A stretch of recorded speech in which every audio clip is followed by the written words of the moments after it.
Sejam muito bem-vindos de volta, meu nome é Bruno Luque e vamos para mais um Luque Analise, o nosso Luque Analise de número 7. Eu tô aqui com a camisa da seleção brasileira porque hoje nós vamos falar sobre futebol brasileiro e nós vamos falar sobre os times brasileiros nos jogos de ida, tanto da Sul-Americana quanto da Libertadores da América. Vamos dar uma pincelada por tudo, falar ali, analisar um pouquinho de cada um dos jogos, chegar numa conclusão sobre o que pode ser, chegar numa expectativa do que pode ser esse jogo da volta para cada um dos times brasileiros. Vamos começar pela Sul-Americana e vamos começar pelo meu São Paulo Futebol Clube, que foi até a altitude de La Paz, foi até o estádio do Bolívar e saiu de lá com um empate em 1-1, saiu de lá vivíssimo, 1-1.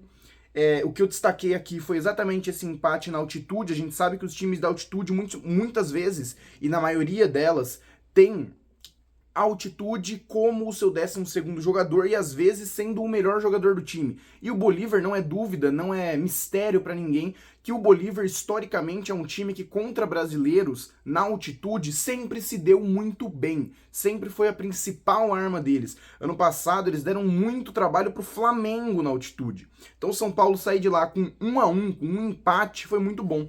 A minha expectativa como torcedor antes do jogo era que o São Paulo perdesse de 2 ou 3 gols de diferença e a gente tentasse um milagre no Morumbi. Mas dessa forma, com um empate, eu acho que o São Paulo consegue jogar tranquilo, mais tranquilo no Morumbi, e uma vitória simples, dentro de casa, classifica o São Paulo. Sobre o jogo, eu acho que a estratégia do time de São Paulo deu certo no começo da partida para evitar esse abafa que a altitude muitas vezes tem logo nos primeiros minutos, e depois que saiu essa primeira pressão inicial, a equipe conseguiu jogar mais ali na fé, no vamos ver. Não tentou sair jogando rápido, tentou controlar o jogo, e isso fez com que o time não morresse, não se desgastasse tanto fisicamente e conseguisse sair de lá com um resultado favorável. Para mim, o São Paulo é favorito e o São Paulo avança contra o Bolívar. Vamos de Red Bull Bragantino e Atlético Mineiro. Vitória do Galo por 1-0 para cima do Braga Bull em Bragança Paulista. O jogo foi melhor para o Galo, é claro, o resultado melhor para o Galo. Venceu fora de casa e agora joga por um empate dentro da sua arena em Belo Horizonte. O Atlético ganhou com um gol muito falha ali, uma falha meio bizonha do goleiro Cleiton, e é curioso porque o Thiago Volpi tinha falhado na semana anterior pelo Campeonato Brasileiro contra o Corinthians, uma falha também assustadora, que ele vai tirar e fura a bola, perdeu a posição para o Cleiton na Sul-Americana, e o Cleiton também falhou, e uma falha que custou o resultado, porque o jogo terminou apenas 1-0. Então, melhor para o time do Atlético Mineiro, eu acho que o Atlético vai passar para cima do Red Bull Bragantino. Vasco e Olímpia. Aqui é um tópico bem delicado. O Vasco, ele foi muito melhor que o Olímpia no jogo. O Vasco amassou, o Vasco dominou o Olímpia. O Vasco teve 21 finalizações, enquanto o Olímpia teve 2 ao longo do jogo. Isso é um número muito gritante para um 0-0. Significa que o Vasco martelou e não conseguiu converter as suas chances. O Vasco criou 5 grandes chances e não conseguiu converter nenhuma delas. O Vasco criou para fazer 2, 3 gols no Olímpia e acabou não fazendo nenhum, e vai para lá para enfrentar um adversário que é muito bom mandante, e isso pode complicar a vida do Vasco. Ainda assim, eu acho que o jogo é muito equilibrado. Eu acho que o jogo mais 50-50 da Sul-Americana entre os brasileiros é esse Vasco e Olímpia. Tudo pode acontecer. O Vasco, pelo domínio que teve aqui no Rio de Janeiro, eu acredito que pode fazer um time pronto para enfrentar o Olímpia fora de casa, mas o Olímpia jogando no fator casa pode ser que surpreenda, pode ser que saia mais pro jogo do que o Vasco. É um jogo 50-50, o Vasco tem chances de passar, mas eu acho que tá tudo em aberto. Vamos para Santos e Macará, vitória do Santos por 2-1 na Vila Belmiro. O Santos sofre um gol muito cedo, sofre um gol nos primeiros minutos de jogo, mas ali, sei lá, dos 30 minutos do primeiro tempo até o final do jogo, só deu o Santos. O Santos foi muito melhor. O Santos se achou e foi muito melhor nesses períodos do jogo, o segundo tempo inteiro e o final da primeira etapa. Coloquei aí na nossa thumb o Gabigol, que fez o seu 100º gol com a camisa do Santos e só não fez o gol de número 101 porque ele foi anulado. O gol de número 101 também seria de uma assistência do Neymar, o gol número 100 foi assistência do Neymar, o gol do William Arão, que foi o gol da vitória, também foi assistência do Neymar, e é outro tópico que a gente vai falar. Esse Neymar, dos passes rápidos, da distribuição, da criação, da assistência, da bola parada, é o que o Santos precisa. É o Neymar que o Santos precisa, é o que o Neymar precisa entender que ele é hoje. É um jogador de criação, ele não tem mais aquela explosão, não tem mais aquela velocidade que a gente via do Neymar no auge. Então ter um jogador com o QI de jogo e com a técnica, o refino que tem o Neymar, pode desbalancear o Santos e colocar o Santos num patamar acima do que o time verdadeiramente é. Isso foi mostrado nesse jogo contra o Macará. Qual o problema? O Santos perde 2 jogadores importantes, 2 titulares por lesão, o Gabriel Menino e o Bom Tempo. Saem ainda no primeiro tempo lesionados, e isso preocupa, não só para a Sul-Americana, mas também porque o Santos tem Copa do Brasil para jogar contra o Palmeiras, e o Santos tem uma briga difícil na parte de baixo da tabela no Campeonato Brasileiro, mas para o jogo da volta, talvez o Santos possa se complicar, porque criou para fazer muito no Macará, criou para fazer até uns 4-1 no Macará, só que só conseguiu converter 2. Tá certo, teve o gol anulado do Gabigol, bem anulado do Gabigol, que demorou bastante a checagem, foi aquela coisa difícil, tal. O Santos teve ali a oportunidade de fazer o 3-1, mas não justifica, é claro, e o Santos talvez sofra no jogo da volta. Talvez existe a possibilidade também aí do Neymar não jogar a volta, a gente vê ele fazendo pouquíssimas partidas fora de casa desde a volta dele para o Santos, então acho difícil também a gente contar com o Neymar, a equipe do Santos contar com o Neymar nessa volta contra o Macará. Para mim, mesmo com tudo isso, o Santos passa. O Santos é mais time, o Santos vai passar pelo Macará.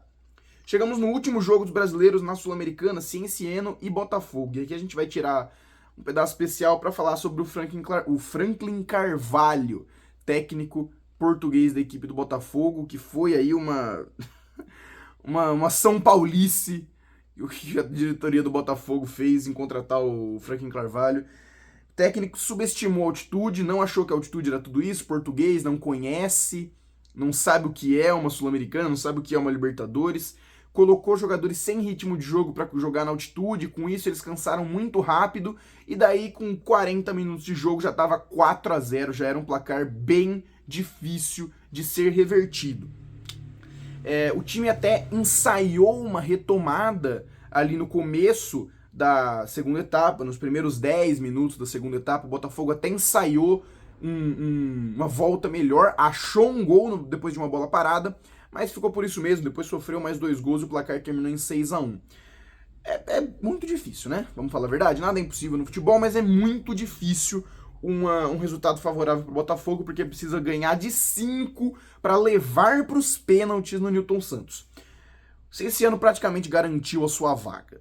O Botafogo vai ter que lutar, foi um vexame, foi uma vergonha, mas tem que erguer a cabeça e partir para cima, porque tem muita coisa ainda, tem mais 90 minutos, tentar um milagre, tentar ir pro abafa, e eu achei que o Franklin Carvalho já teria sido demitido a essa altura do campeonato, mas pelo que eu vi no momento que eu gravo esse vídeo, ainda nada. Tá certo? Vamos para a Libertadores da América. Fluminense e Rivadavia. Aqui, diferente do que aconteceu com o Franklin, o Zubeldia foi demitido por causa desse jogo. Depois do empate de Fluminense e Rivadavia em 0-0 no Maracanã, a equipe do Fluminense comunicou o desligamento do técnico Luiz Zubeldia, que já não vinha fazendo um bom trabalho no Flu. Obviamente, esse resultado foi melhor para o Rivadavia, porque conseguiu segurar um empate fora de casa. O Fluminense e o Rivadavia se enfrentaram na fase de grupos e o Flu não venceu o Rivadavia. Na ida nada, né? Dentro do Maracanã, a equipe perdeu pro Rivadavia e fora de casa empatou pro time do Independente Rivadavia da Argentina.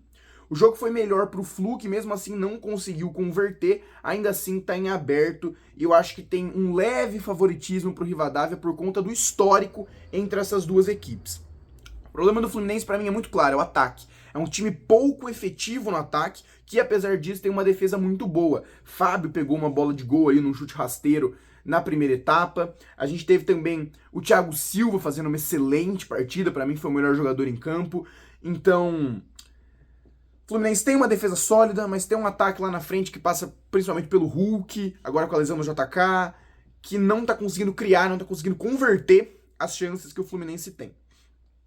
Palmeiras e Cerro Porteño, 1-1 dentro de São Paulo. A equipe do Palmeiras dominava o jogo todo até a expulsão do Andreas Pereira. Depois que o Andreas Pereira é expulso por causa de uma agressão, o Cerro tem um domínio ali num curto período do jogo, até propriamente o gol do Flaco Lopes, que sai aos 82 minutos.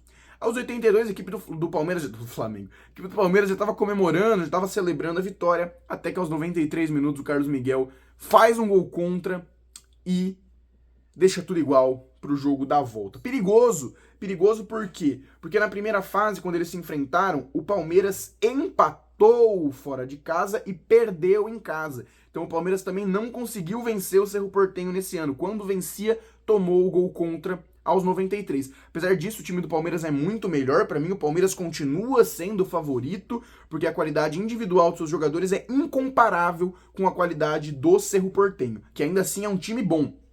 Mas o time do Palmeiras, a gente sabe que é um dos melhores da América do Sul hoje, então tem que ser colocado na mesa que o Palmeiras ainda segue como favorito para passar pelo Cerro.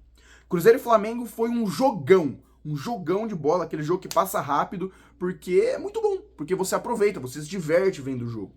Teve chance para os dois lados, foi muito bom. O Arroio marcou para o Cruzeiro logo no começo da segunda etapa. O Arroio vem fazendo uma excelente temporada, dando muita assistência para o Caio Jorge, que estava bem sumido contra o Flamengo, e fazendo seus golzinhos também quando requisitado.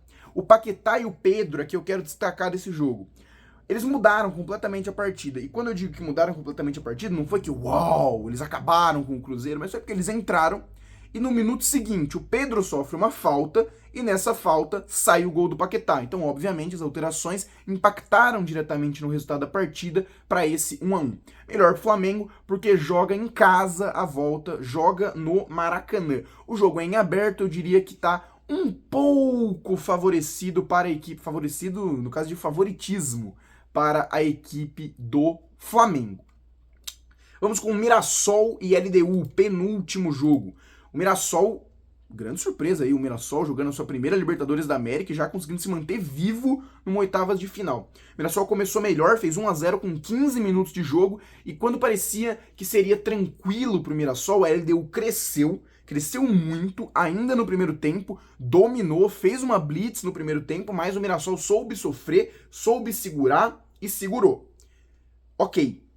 No segundo tempo, o Mirassol que começou a amassar. O Mirassol foi bem, foi pra cima, teve chance para aumentar, não converteu, mas aos 82 minutos a LDU foi lá e fez o seu gol, o gol de empate, para deixar tudo igual para o jogo de volta na altitude. Qual o problema? Eles também se enfrentaram na primeira fase e na altitude a equipe da LDU venceu por 2-0 o Mirassol. O Mirassol jogou muito mal na altitude contra a LDU. Ainda assim, na mesma fase de grupos, jogou com o Always Ready também na altitude e venceu por 2-1.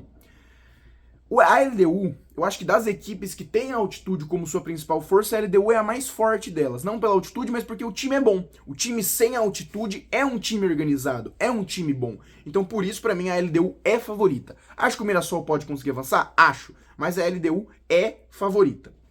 Pra fechar, vamos com Rosário Central e Corinthians. A partida terminou em 0-0, pra mim, ótimo pra equipe do Corinthians. O time fez uma partida defensivamente absurda, defensivamente praticamente perfeita. Destaque, claro, pro Mateuzinho e pro Gabriel Paulista, que fez um jogão, talvez o melhor jogo dele desde a chegada dele no Corinthians no início desse ano. E a gente tem que destacar essa defesa do Corinthians porque a dupla de pontas e o poderio ofensivo do Rosário Central é muito forte. O Rosário Central tem um ataque comandado pelo Di Maria, que é um dos melhores pontas da história recente do futebol, e não conseguiu furar a defesa corintiana dentro de casa. Depois da expulsão do Alan com 80 minutos, o Corinthians sofreu bastante, mas é um time que sabe sofrer e segurou os últimos 10 e acréscimos o empate fora de casa. O Corinthians, para mim, é favorito porque joga em casa na volta. E a gente sabe que a força da Neoquímica Arena para o Corinthians é muito eficaz. o Corinthians cresce muito dentro da sua casa. Acho que é um jogo 55-45, acho que é um jogo 55-45. O Corinthians é um pezinho favorito à frente do Rosário Central, mas não me surpreenderia nada o Rosário Central eliminar o Corinthians, assim como eu não ficaria surpreso se o Corinthians eliminasse o Rosário Central. Gente, é isso. Deixe aqui nos comentários os seus palpites para os jogos de volta, quem você acha que passa, quem você acha que vai ser eliminado, quem você acha que vai ser campeão da Sula, quem você acha que vai ser campeão da Libertadores. Deixe aqui nos comentários, compartilhe o vídeo, deixe seu like, se inscreva no canal e até a próxima. Tchau, tchau!